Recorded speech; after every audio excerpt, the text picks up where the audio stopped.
Peace, family. Peace, peace, peace. We back. We back with another live. Hold on one second.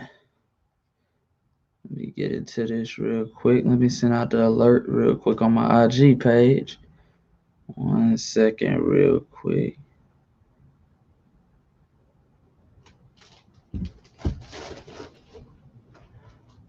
One second, family.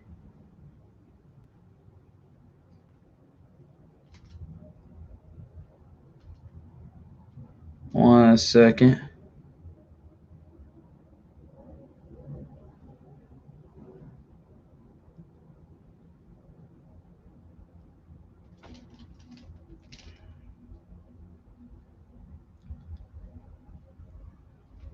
Peace, family. Peace, peace. Here we go. Here we go. But peace and black power. Peace, God. Peace, Karen Clark. Peace. Peace and black power, black family. We back again with another live.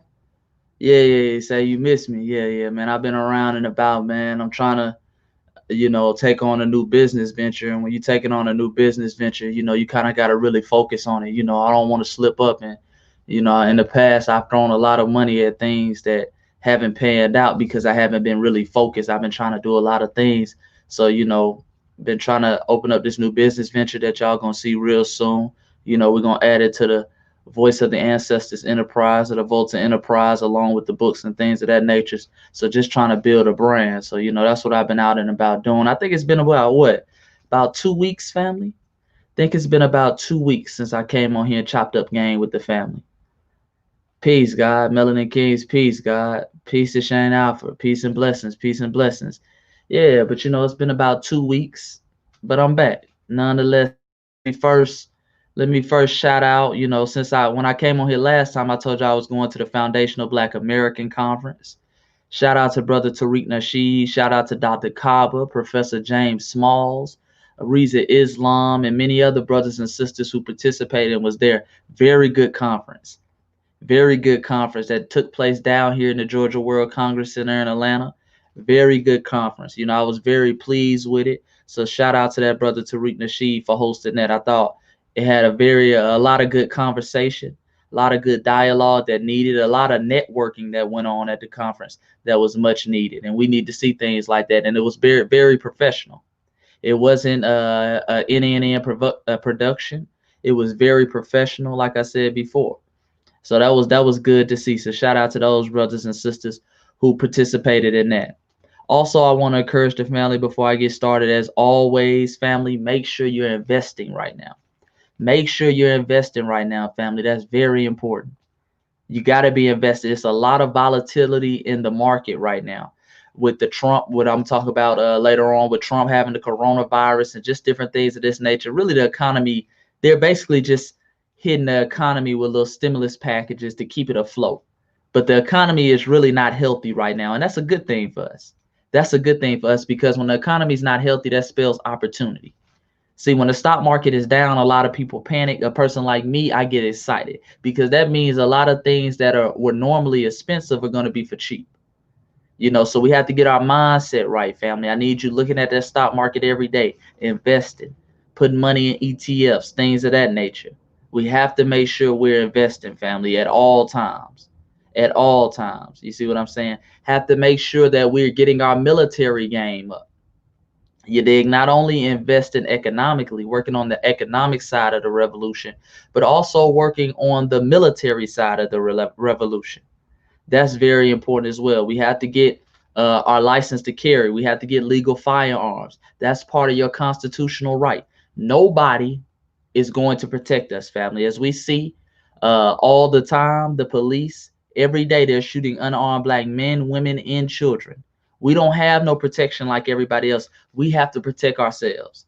And I need the family to understand that. We have to protect ourselves. We have a God-given right to protect ourselves. We don't go by no law when it comes to protecting ourselves. You see what I'm saying? So I need everybody to arm themselves at all times. Keep the arm, and that goes for women too, because a lot of times when we talk about arming ourselves, we kind of put that on the man. Yeah, we kind of put that on the man. But I need our women to arm themselves too. When your child reaches a certain age, I need you to teach your baby how to shoot because understand they're targeting the babies. Notice one thing about white folks. One thing you can really learn about white people is their military mindset. White people teach their kids to shoot from the time they can walk.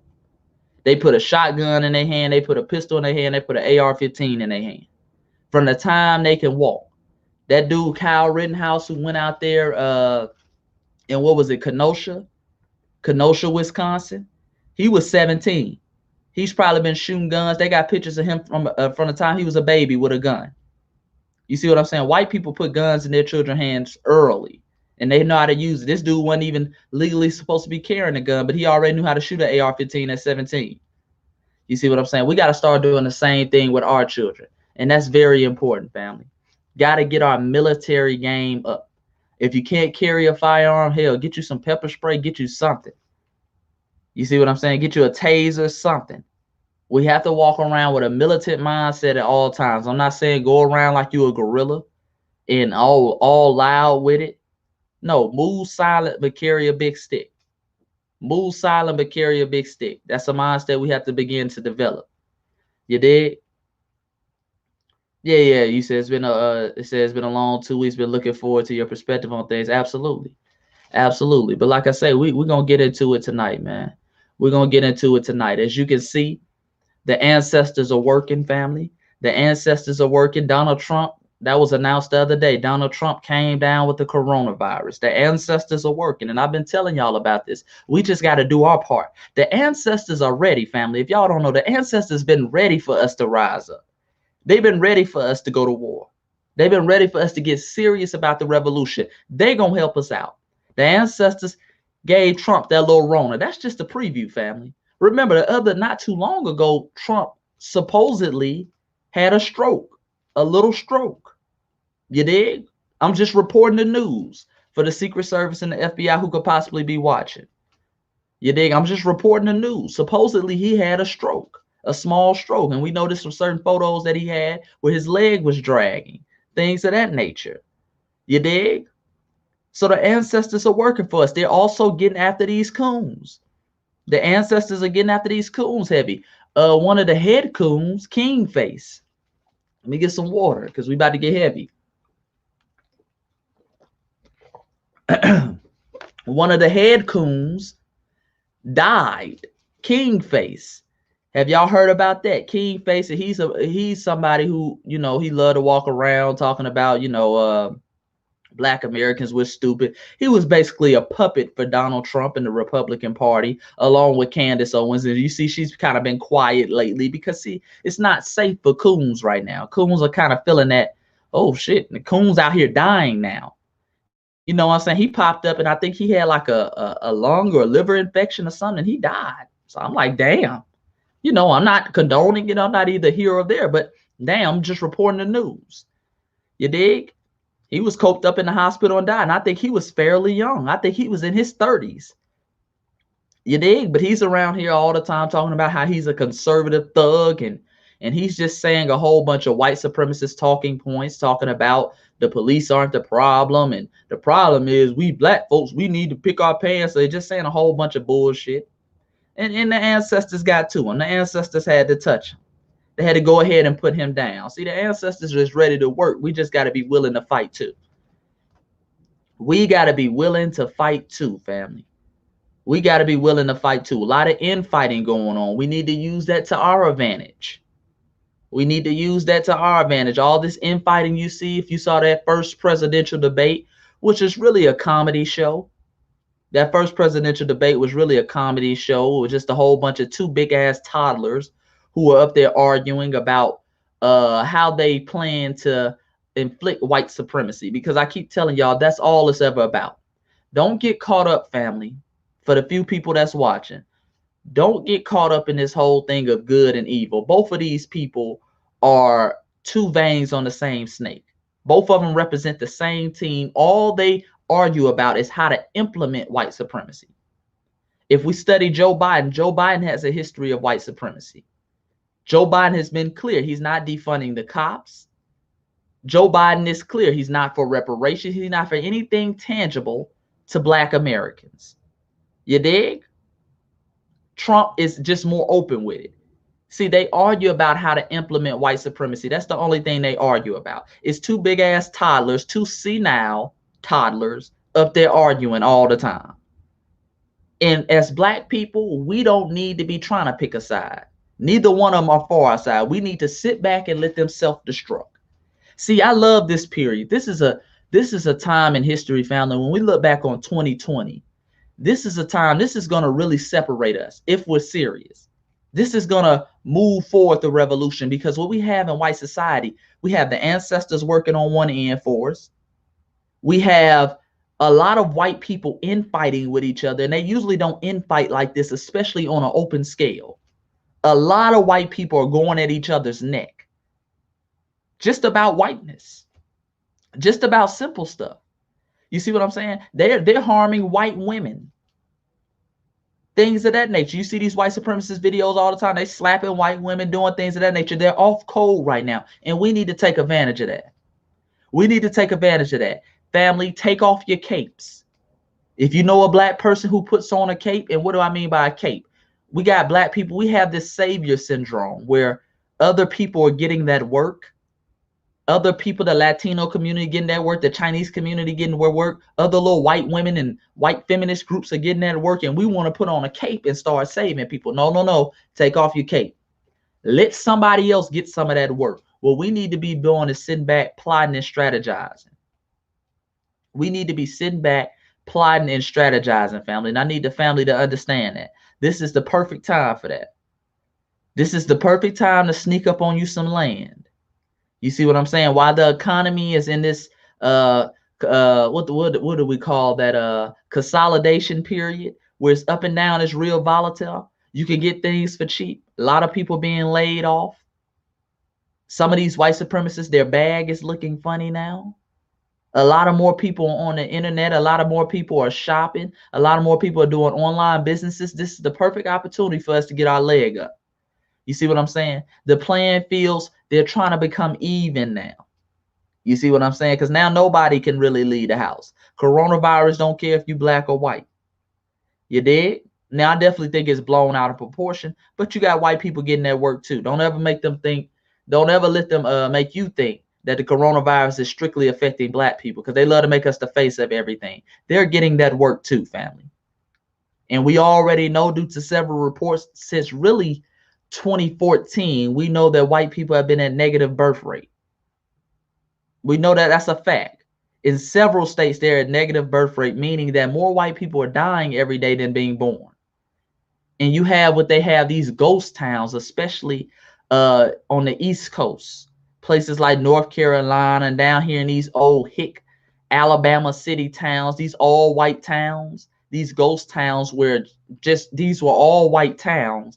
And now, because nobody's being born, they're just disappearing. They're boarding up shop. You see what I'm saying? So now is the time. Now is the time, and we got to get back right, family. So remember that we got to do some work. The ancestors are willing to work with us. We got to work with them. Absolutely.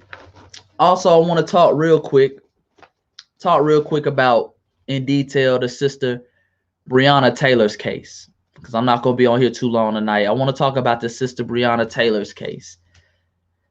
A lot of people were asking me about it. I never got a chance to comment. Family, the great ancestor Dr. John Henry Clark once said that, I'm surprised that you're surprised. Family, we knew she wasn't going to get any justice. And this is more reason for us to arm ourselves. This is more reason for us to invest. This is more reason for us to gain knowledge of self. What the United States told us, what white supremacy told us, what the police told us, and the white community as a whole, what they told us is that a wall is more important than a black person. They gave one officer what they called I believe it's a wanton endangerment charge, for endangering his neighbor's, Brianna Taylor's neighbor's wall. Understand this, he got charged for the bullets that missed, but not the bullets that hit her. These officers in Louisville got charged for the bullets that missed and not the bullets that hit her. That's the message they're sending. That's the message they're sending, that walls are more important than black people. But this is what we have always known. This is what we have always known. So, like the great ancestor Dr. John Henry Clark said, I'm surprised that you're surprised. And family, if you don't know it by now, we're at war. We're at war with this whole system. And it's no need to panic. It's no need to be surprised because you've been at war. It's time we go ahead and come out on a limb and announce it. And black people are starting to recognize that now. Because immediately, if you notice, black people are starting to fight back now. A lot of brothers are starting to just take one for the team now. Right after that announcement in Louisville, 2 Louisville officers got shot immediately after that. Immediately after that. And that's what you do in times of war. That's what you do in times of war. You fight back. Real, they rise up and fight back. And I'm letting y'all know right here, live on the YouTube, if something happens to Chase, something happens to me, don't let Al Sharpton, don't let Benjamin Crump, none of these civil settlement Negroes come and speak for me or my family. I'm letting you know right here live on the tube. And I will hope that of the 9 people in here, if something ever happened to me, somebody will remember this. I want you to turn the fuck up. You dig? I don't want you to turn the other cheek. I want you to grab a Monotale cocktail and go ham. Because the price of freedom is death. That's how I want you to honor my legacy. Why do I say that? I don't say that because, oh man, I just want chaos. Because I understand, I say that because I understand the only 2 things that white people have consistently shown us is they only respect 2 things: the loss of finance and the loss of life. They only understand when you turn up, family. That's the white man. That's the white man. The white man has no morals. He has no sympathy. This system that we living in, white supremacists, I should say, they don't understand any other thing. They don't understand any other thing at all. History has shown us this. You know, we had some of the greatest ancestors in the past, the Dr. Kings, Rosa Parks, the Frederick Douglass, who tried to sit down and intellectually explain to white folks, hey man, what you're doing is wrong. We want you to stop X, Y, Z. We've had some of the greatest negotiators in history. They have never listened. Never listened. And the only time they've ever changed their ways temporarily is when they lost finances. Case in point being that Montgomery bus boycott. If you studied that boycott, when black people damn near didn't ride the bus in Montgomery for a year, and it crippled their system, and they were forced to say, okay, we'll end the segregation on the busing system. They were forced to do it. So we knew they understood the loss of finance. We saw that in the Montgomery bus boycott. They understood the loss of finance. And we saw in that long, hot summer of 1967 and many other occasions, whether it be Cato's rebellion, whether it be Nat Turner's rebellion, you dig? And like I say, many other situations, those zebra killings, those Birmingham riots of 1963, they understand the loss of life. White people understand when they kill you and you kill them back. I think all human beings understand that. You tend not to do things. You tend to think a little different. See, police are thinking a little different now. Police are on edge right now because they said, damn, every time we kill one of these Negroes now, officers get shot immediately. Even with the brother out there in California, I believe his name was, I apologize if I'm pronouncing the new ancestor's name wrong. It was like Dion K or something like that. I forgot. But those officers out there in LA got shot sitting in the car immediately after that. Brothers and sisters not playing no more. Brothers and sisters are not playing no more. Now they're trying to cry foul. They're trying to cry foul now. But this is what people do in times of war, family. This is what people do in times of war. You see what I'm saying? So I'm letting y'all know, I don't want y'all marching for me. I want y'all turning up. I want y'all turning up. Riot for me. Riot for me. You hearing it from Chase himself. Don't let Benjamin Crump don't know me. He don't know me. Because every time it's a case that pop up, it's the same 2 or 3 Negroes. Y'all notice that, family? Y'all notice that? See, what we have in the black community, Benjamin Crump, these Lee Merritts of the world, and a few other Negroes that I can't think of right now, but it's the same 2 or 3 Negroes. These are not civil rights lawyers. These are not civil rights lawyers. These are civil settlement lawyers. We create new terms around. These are civil settlement lawyers, meaning they never get justice. They never push for justice, really. Never push for justice. All they do is get settled. Peace, God. Peace, Tisha Rod. Peace. All they do is get settlements, family. These are civil settlement lawyers. I don't want no civil settlement lawyer. Because in these civil settlements, you have to understand that one, when they give us these settlements, we're paying for it. You dig? We're paying for the settlement. That's coming out of taxpayer money. So then they turn around and we say, damn, the black community, we need better roads. Why are our roads not getting paved like the white community's roads are getting paved? Why are we not having this? And then they turn around and they say, well, see, your city officials aren't giving it to you, because they love to blame it on a black city official. No, what's happening is we spent, like in New York City, we're spending $69 million on police settlements. You dig? Out there in LA, they're spending $89 million on the police settlements from the sheriff's office. We got millions and millions of dollars every year being wasted of taxpayer money on settlements. On settlements, family. You dig? When they get these so-called wins, these so-called victories, and I'm not mad at Brianna Taylor's family for taking it, because I believe in taking that in the interest, and we want more. And I salute Brianna Taylor's mother, because she's one of the few who actually came out and said, we still want justice. Because normally people take this money and then they disappear. Or normally they take the money and the police makes them sign some of these little contracts where they can't say anything after they take the money. They do that a lot too. Every time they sign one of these contracts, they have to sign one of these little forms, and you can't say anything else about the police. You can't badger the police and dog them anymore, or we can take back half the funds. They just did that with a sister not too long ago. You see what I'm saying? Just did that with a sister not too long ago.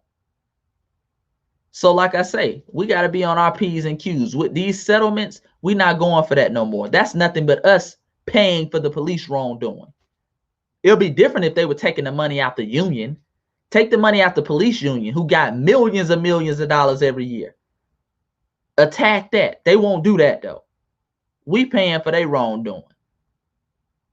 And what you have is these lawyers who don't even pursue justice anymore, family. They don't even pursue justice. They basically get these victims' family out here to kind of coon, shuck and jive a little bit to get a settlement, and then they disappear. Yeah, because somebody said, how does Benjamin Crump? They asked me, well, how does Benjamin Crump? How do these same people get in these cases? Well, what they do, family, is they come in for free. These civil settlement lawyers, they come in for free. And their whole thing is they get a piece of that settlement money at the end. So Brianna Taylor's family, I believe, got 12 million. Benjamin Crump is going to get maybe 5-10% of that 12 million to get paid. That's how they do that. That's how they do their business, family. But we don't need people pushing to that. We need somebody on these race soldiers' necks. And when we see coons like Daniel Cameron, who was the district attorney out there, the DA out there, who's a straight coon, one of these Republican coons, he's like the guard dog for Mitch McConnell and them. Daniel Cameron, that just shows us that all skin folk ain't kinfolk, what I've been saying before. All skin folk ain't kinfolk. Shout out to the sister Tamika Mallory, because she was calling him out, exposing these coons. And you look at his pictures, he's hugged up with a white woman. And this is why I sit here and tell you all the time, you can't be about black empowerment and marry white. You can't do it. You can't do it. Yeah. Shout out to El Boogie. You can't do it. You can't be about black empowerment and marry white. It's impossible. That's oil and milk. Because Negroes like that show us constantly. Show us constantly. We're not betting on the 0.1%. Like the video, family, while you at it. Like the video. Yeah, coons like Daniel Cameron, you know, they put them in place to show, oh, we have diversity. But it's really these type of coons. This man didn't even, it's an old saying in the judicial system that says you can indict a ham sandwich. He didn't push for an indictment of those officers. How can you say, on one hand, you say you give Brianna Taylor's family $12 million in settlement money for wrongful death, but then you say ain't nothing happened to her. They were right in the shooting. That's shut up money. That's paying for killings. That's a paid hit job. And we're forced to pay for it, the taxpayers. But we ain't going for it no more, family. That's why I say we have to get right. We have to get right at the end of the day. We have to get right at the end of the day. Now, you said profiting from tragedy. That's all they do, brother. That's all at the end of the day. But like I say, we're not going for it anymore. We have to arm ourselves. We have to arm ourselves, and we need to make sure Brianna Taylor's boyfriend, we need to make sure he's cleared of all charges, because they're going to try to throw him under the jail. They're going to try to throw that brother under the jail. So we need to make sure he's clear of all charges. You dig? But what I really wanted to talk about today, to wrap it up, what I really wanted to talk about today is Trump's plan. The Trump Platinum Black Plan, whatever he's calling it. I call it the Butter Biscuit Plan, which is nothing but a bunch of bullshit. It's a bunch of bullshit. A bunch of fake black agenda, a bunch of fake talk, a bunch of fake symbolism. And this is something that's kind of new from the Republicans, which is why you see some black people gobbling it up. Because usually Republicans don't even try to cater to black people.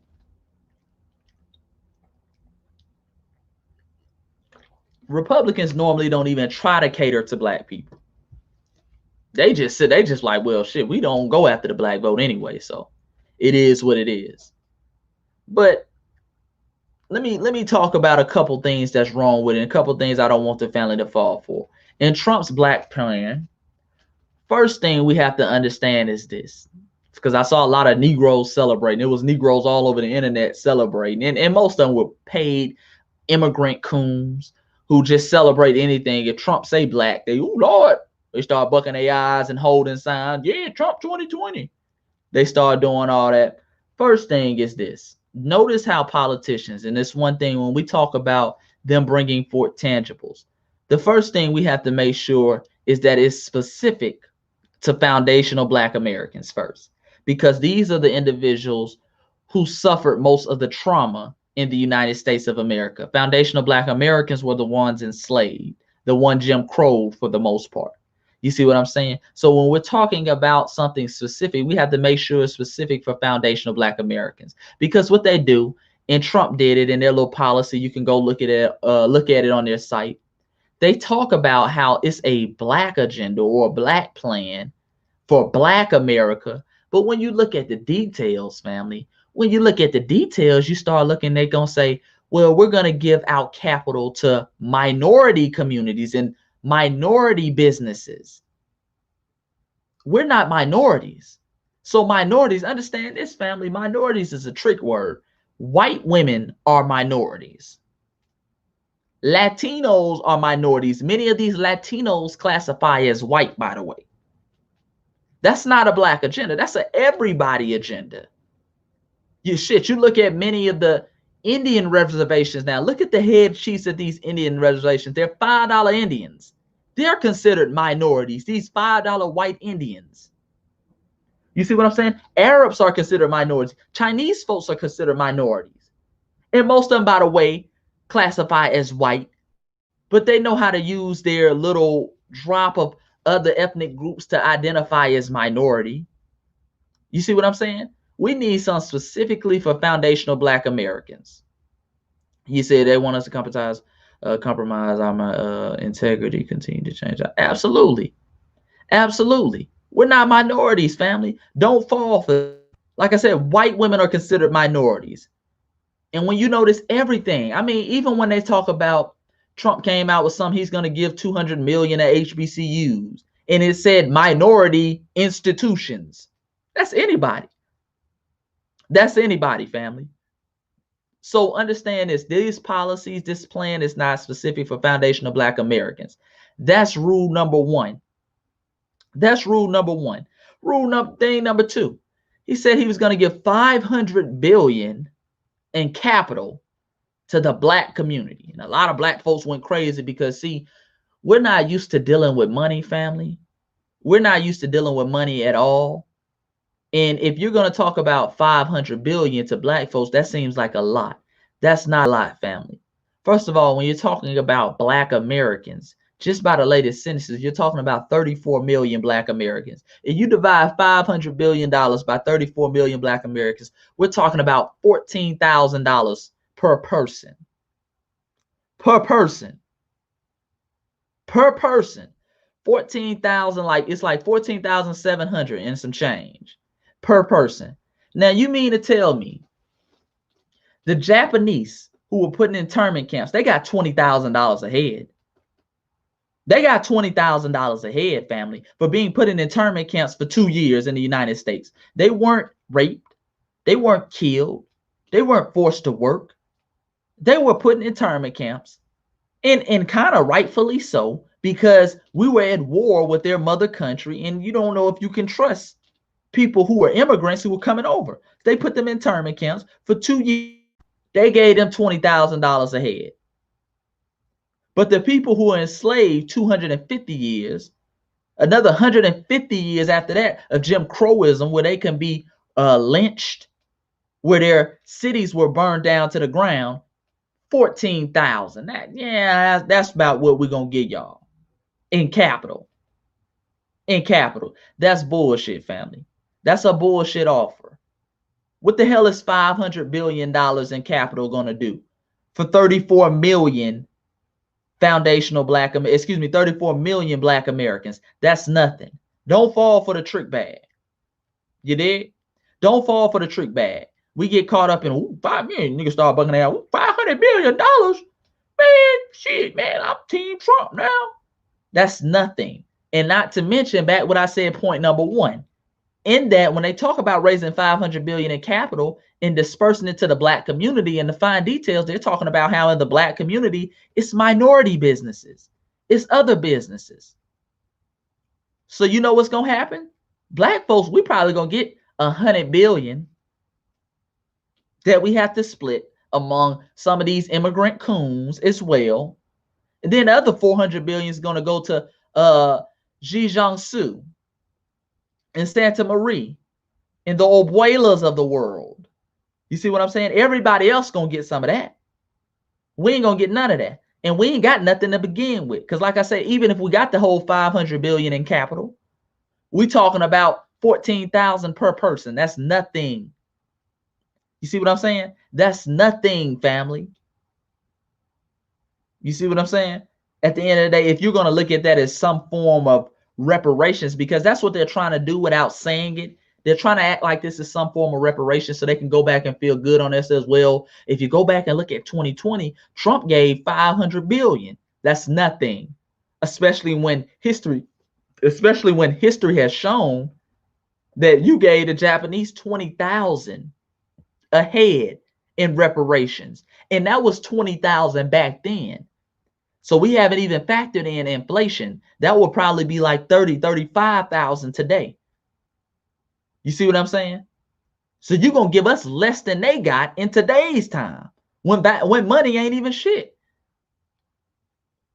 We got to understand that. Not to mention going to point number 3, family. Going to point number 3. These are loans they're talking about. Are you crazy? These are loans, family. See, when they talk about we're gonna move all this capital in the black community, they're not doing that for free. When they say move all this capital in the black community, $500 billion, that's a loan, Negroes. They're talking about giving you loans. Why is that a problem, Chase? Why is that a problem? Loans you have to pay back.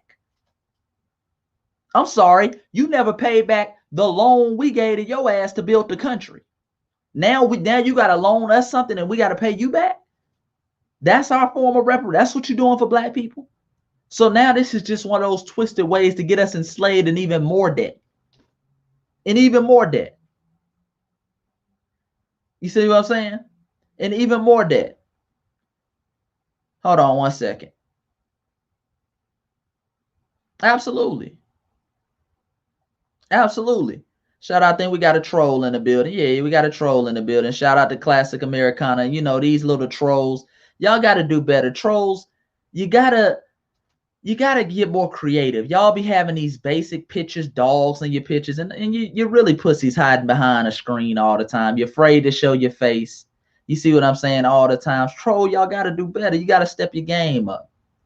And you know you're striking a nerve, see, family. You know you're striking a nerve in these white supremacists when they come on their page and start trolling. You know what I'm saying? They always troll with these just classic troll pictures. They got a picture of their dog up there because they're so scary at the end of the day. They're so scary at the end of the day. You see what I'm saying? They'll never show a face they don't show their face because they don't even believe the bullshit they saying. They don't even believe the bullshit they saying. That's why they have to make fake accounts. It's kind of like a little kid who goes outside and they pretend to be their favorite superhero to get out of their bodies.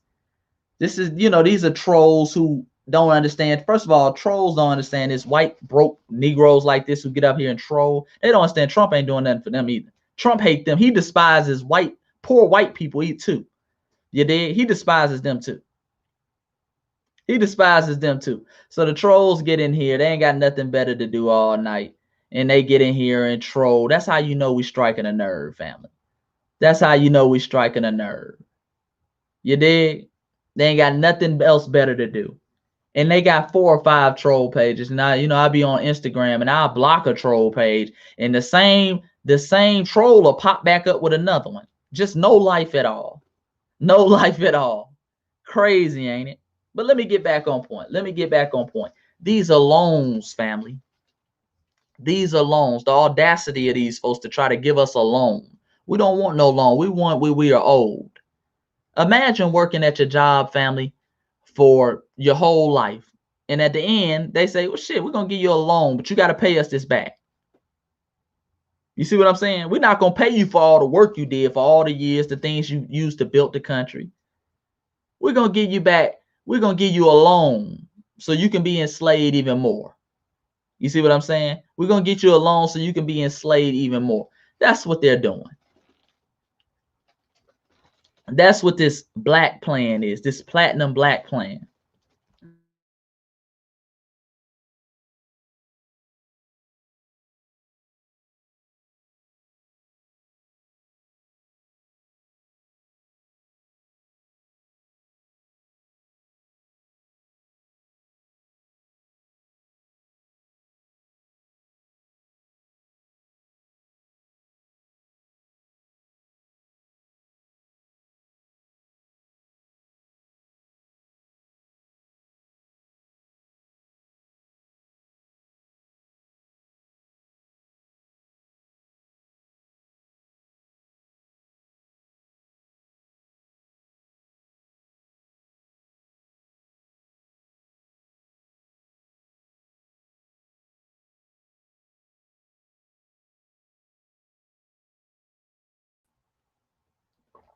Okay, can y'all see me, family? I don't know what just happened. Can y'all see me, family? I think we good. Hold on one second. When you start talking real, start messing with the feed. Yeah, somebody, L Boogie said, when it comes to America, we were never promised something. We will have to take this land to get what we want. And that's the truth. And we have to be prepared to do that by any means necessary. See, Negroes walk around with Malcolm shirts on that say by any means necessary. And as soon as you say something outside of voting, niggas start bucking they up. Whoa now. Ain't nothing gonna come from that now. You dig? Niggas will walk around with Malcolm shirts, quote Malcolm all day, by any means necessary. Man, we're gonna get tired of this now. Okay, well, brother, what's you gonna get tired of? What's the solution? What's gonna happen when you get tired? Well, we're gonna vote them out. No, nigga.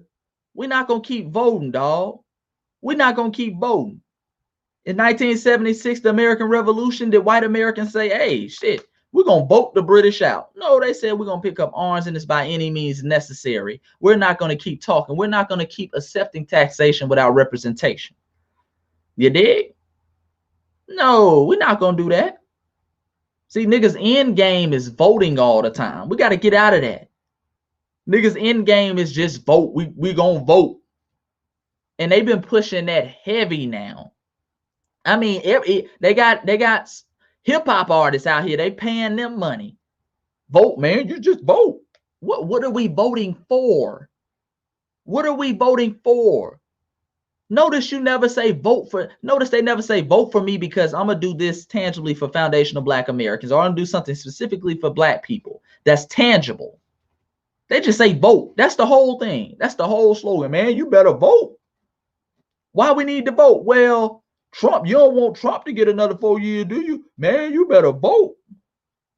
Well, Biden is just as bad as Trump. Man, shut up and vote. That's their whole thing. Man, you see Brianna Taylor didn't get no justice. Man, you better vote. Well, shit, we had Sandra Bland under Obama and Biden. The same Biden that's trying to get back in the White House and tell us to vote. Man, just shut up and vote. That's the whole end goal for Negroes. Everything is just shut up and vote. We got to get out of that, family. What are we going to do besides voting? What's after voting? We've tried to be political. And understand this, a lot of Negroes just don't understand politics. Politics is about power. It's about money and power, family. That's all it's about. At the foundation of politics is money. That's what makes politics go round and round. That's who politicians work for. They work for the people with the money. This is why you have to raise damn near $1 billion to become president. It's about money. You see what I'm saying? Negroes just think we're going to be out here and we just vote for free. The Negro, we have the free voting block. You don't have to give us nothing. We just going to get out there and vote. And when we get really tired of you, we're going to vote some more. We're going to, now it's just, oh, we just going to keep voting and keep voting and keep voting. You see what I'm saying? Yeah, it's crazy. Vote, yeah, say vote won't change nothing. It won't change how they feel about us at all. Voting has no end game, family. When you don't have no economic structure, you're not controlling anything. And family, what you do is when you're out here voting, if you vote for, let's say, for example, you vote for Biden and Kamala Harris. There's a lot of people ask me, why shouldn't I vote?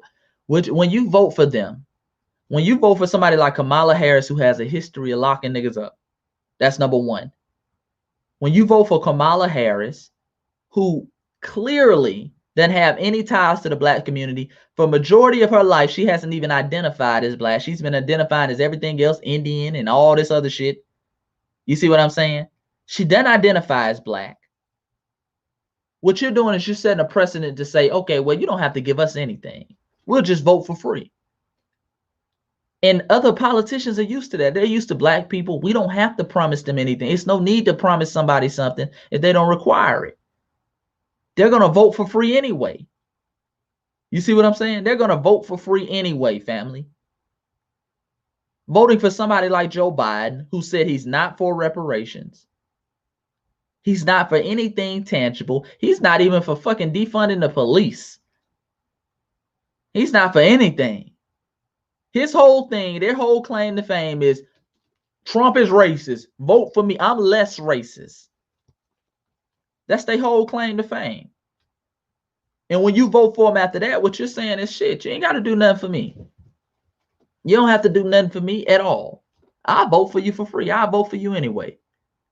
And that's what we got to get out of. That's what we got to get out of. Yeah, she don't even identify as Jamaican. That's why a lot of brothers and sisters got mad. They ran that article. What was that? Washington Post, I believe it was, comparing her to Queen Nanny of the Maroons, which was completely disrespectful. Completely disrespectful. You dig? Completely disrespectful. Comparing somebody like Kamala Harris, and actually Kamala Harris, her family has slave owning ties. You dig? Her family has slave owning ties down there in Jamaica, according to her father, by the way. And you can look that up.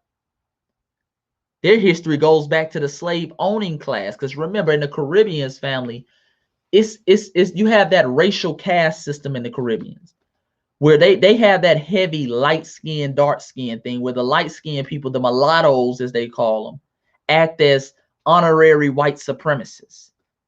You did? That's why a lot of them come over here with that just hardcore anti-Black American talk. You see what I'm saying? Heavy in places like Puerto Rico and the Dominican Republic. Them niggas will swear up and down they Spanish. I ain't no Africana.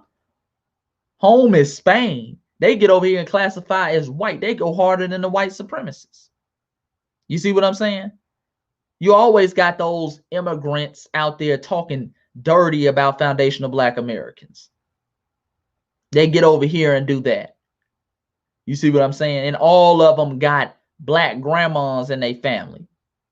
Those Cubans, they be down there in Miami, extremely racist.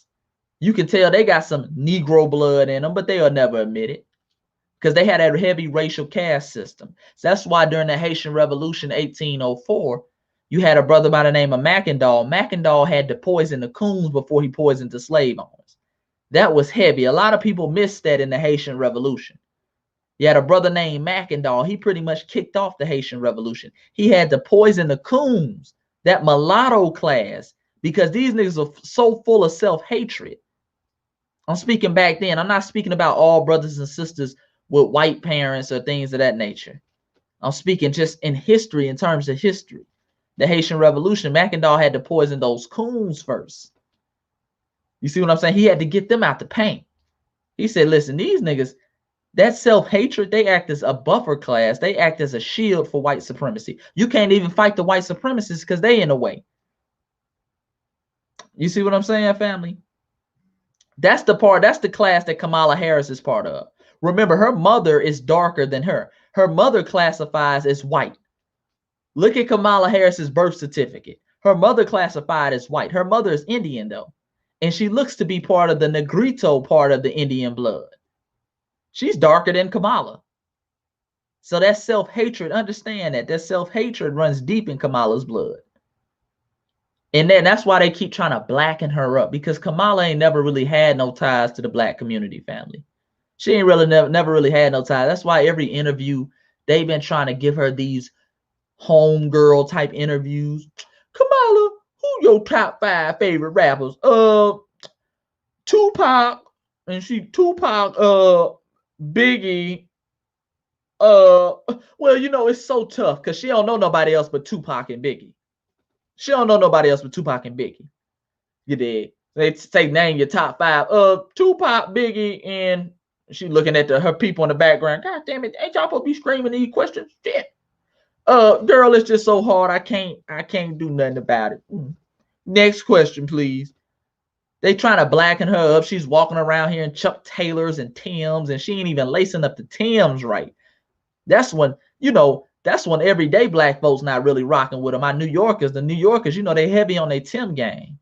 She around here wearing Timbs like they, you know, hardcore. She's wearing the construction version of the Timbs. You know what I'm saying? She got like she finna go on a construction site. She got them super tight, super laced up. You dig? So everybody looking at her funny. And the Democrats are desperate now. They've been running this ad. This is something, and they don't want to put their name on it because it's just so outlandish. Hold on one second, family. Let me go to my screen share real quick. They've been running this ad, and I meant to show this. You know, I haven't been on in about 2 weeks.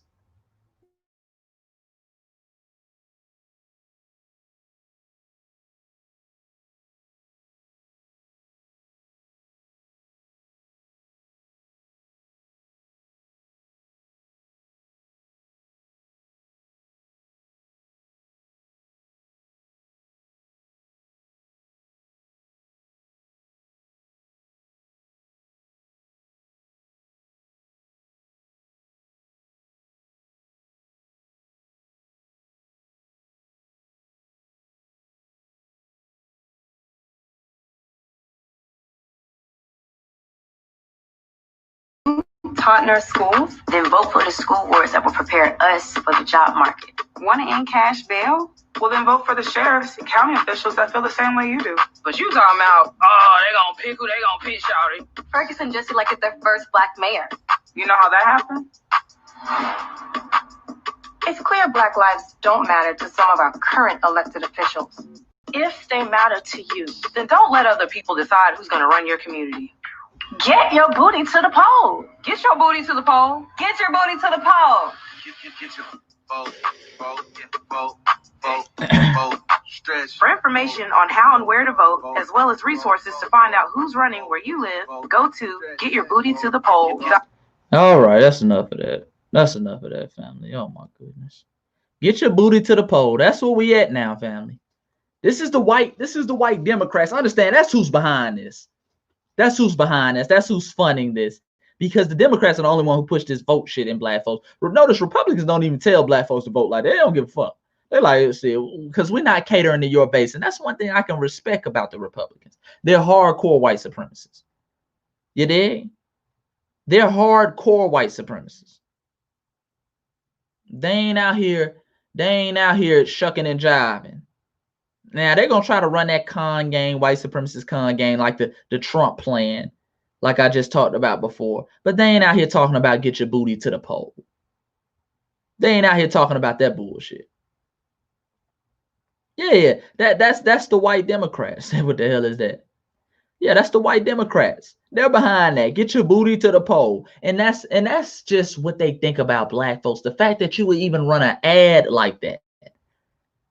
When have we ever seen a white ad catered to the Jewish community with them twerking? That's what they think about black folks. You know, black folks, the only thing they care about is strip clubs and lemon pepper wings and hot sauce and all that type of shit. Because remember, you had Hillary Clinton out here at the Breakfast Club back in 2016, pulling out bottles of hot sauce, trying to cater to the black community. Ooh, I keeps me some hot sauce. That's what they think about us. All we care about is hot sauce and strip clubs and rap music and gangster music. That's all we care about. So let's run an ad. How about this? We get some strippers, and they ought to be ashamed for even participating in that shit. We're going to get some strippers because they love strippers. And we're going to put vote on their booties and tell them, get your booty to the poll. That sounds like some shit a white person made up. I got it. Jimmy in the bag. Get your booty to the poll. And he had some coons in there. That's the bullshit. That's what they on, family. That's how they're looking at us. That's how they're looking at us. You see what I'm saying? They're out here talking about ads, talking about, man, you more than vote for the president, you vote for the district attorney, where the district attorney ain't promised you shit. What is he offering? What is he promising? What if neither one of them ain't shit? Did you say, what should we do then? You dig? Neither one of the presidents has promised you anything. So why are we voting? That doesn't even make sense, family. Black folks, we don't do that. The only thing, voting is one of the only things in the black community we do out of tradition. And I talked about this the other week. Notice that the only time we bring up our ancestors, not we in this chat room right now, the 12 people that's in here right now. And by the way, the 12 people, make sure you like the video. Like the video right now, family. Hit that like button. But notice that people outside the community, the only time Negroes bring up their ancestors is when it's time to vote. Man, Dr. King died for you to vote. Man, people died on that bridge in Selma for you to vote. Shit, Malcolm X died and he said by any means necessary. Cato died fighting white supremacy. You did? Harriet said freedom or death. They selective with the ancestral worship. Queen Nzinga died spending 50 of her 81 years of life fighting the Portuguese who were trying to enslave her people, fighting white supremacy. Bring up those ancestors. Only time niggas want to bring up some ancestors is when it's time to vote. Ain't that something, family? Have y'all noticed that? That's the only time Negroes bring up their ancestors. Man, you really ain't gonna vote? Man, they start talking about John Lewis and the civil rights movement. Stop. Don't be a selective ancestor worshiper. Don't be a selective ancestor worshiper. You dig? If you're going to worship the ancestors, worship all the ancestors. And let me be clear, I respect my ancestors who wanted to get the right to vote. But I think our ancestors would understand by now that a vote without requiring anything, without anybody meeting your agenda, it's an unnecessary vote. Our ancestors never died for the right to vote. They died for the right to change. They wanted change, and they thought they could achieve change through voting.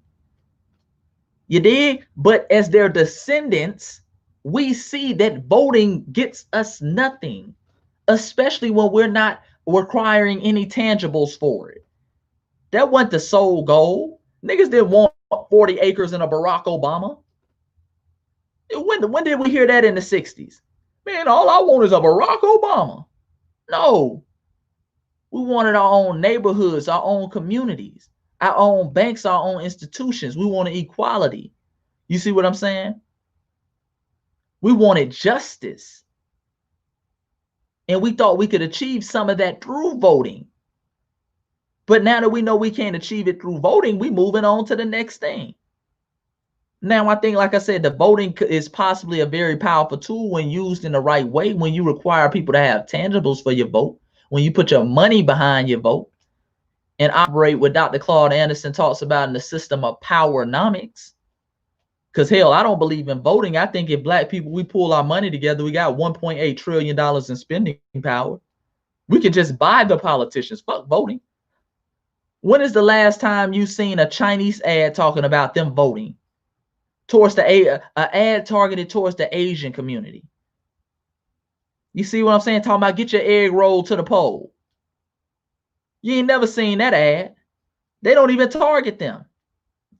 Where's the Latino ads talking about get your burrito to the poll? You don't see that. That's strictly catered to the black people because other groups understand we're not stupid enough to go and vote for somebody who ain't doing nothing for us. You see what I'm saying? They don't even try that shit. They like, listen, what we're going to do is we're going to pool our money together and we're going to come with that bag.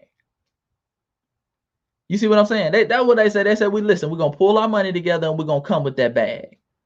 Plain and simple. We'll buy the politicians, and we're going to start off buying the local politicians in our area because we understand the local politicians control the local police and the local judges who can punish these race soldiers. Then with our leftover money, what we're going to do is we're going to move more to the mainstream level as a global community. You see what I'm saying? In the United States, we're going to pull our money together. We're going to talk about national policies that we need passed for our community. And how we're going to do is we'll just pay both sides. See, the Asian community, they pay Biden and Trump. That's the game they play. They said we're going to give them both that bag. Whichever one win, this is what we need done. And we can hold you accountable because you accepted our money. You did? And see, they don't want to mess up that bag. Just like Negroes, we don't want to mess up that bad. That's why a lot of us take racism at the job. Money is a powerful thing. Same thing. Money is a powerful thing. You see what I'm saying? Yeah, somebody said bread leads the way. Absolutely. Absolutely. Appreciate it, God. Yeah, voting is not even used to determine leaders, but that goes over a lot of people's head. It's symbolism, family. It's symbolism. It's to make you think you're in control when you're not even doing anything, especially, like I say, when you ain't requiring nothing. Yeah, that's how the Italians, the mob and stuff. The mob didn't get out there. How did the mob not be investigated by J. Edgar Hoover when he was terrorizing black communities? Remember, J. Edgar Hoover, he was terrorizing the Nation of Islam. He terrorized the Panthers. He terrorized civil rights leaders like Martin. You see what I'm saying? And many others. He was terrorizing folks like Marcus Garvey, the FBI was. But they never said mob because the mob came with that bag. The mob went out here, man, you discriminating against minorities. The mob came with that bag, and they made sure to pay J. Edgar Hoover off. They said, okay, cool. We understand this. Let's go ahead and let's get some money going. Let's get some money in your hands. And this is what we're going to work. And this is why the mob pretty much, they not only, because we look at the mob or the mafia, we look at them as just this criminal enterprise, but understand the mafia was the police. The mafia controlled the fight. The mafia was the local businesses. Everybody worked together. They had their own community. There was no need to call the cops when something was going down. The mob protected their businesses and the businesses within the community, but they made sure those communities, they made sure those people who owned those businesses, they had to pay a tax to the mob. Like we're paying our tax dollars to the police who are coming around and terrorizing us. The Italian community said, well, fuck that. I'm going to just pay the mob and they'll protect my business. They did the same thing. And then the mob turned around and said, well, here's the money to police. We own the police station now. You know what? I want Caesar. I want him to run. I want him to be the head chief at the police department. Your dad? I want the Soprano family. You run the police department. Luciano and them. You run the local businesses. You're in charge of collecting. You see what I'm saying? So everybody has a system. Everybody has a system. You said Latinos have recently passed us in the wealth gap. Absolutely. Absolutely. Because they come over here and they set up their own communities. They set up their own communities. You don't see Latinos spending millions and millions of dollars on voting campaigns, telling black folks to vote. You see what I'm saying? Yeah, man. Like I said, we got to just get back right. Absolutely. The Asians do have a mother country. The Asians do have a mother country. But what I'm saying is, and I'm not saying that they're able to come up here and set up these communities because, oh, they just hard working. That's bullshit. Because understand, if they were just hard working, if the Asians and the Latinos were just hard working, then they would be popping back in their home country. Then they wouldn't have had no reason to leave. Because see, you can work hard anywhere.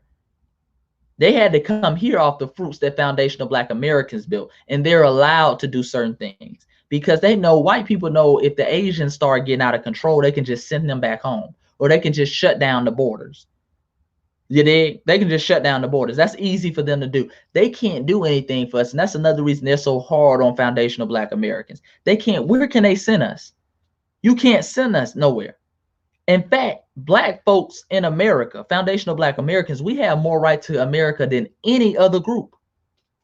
White folks, Arabs, Chinese, fucking Latinos, even Native Americans.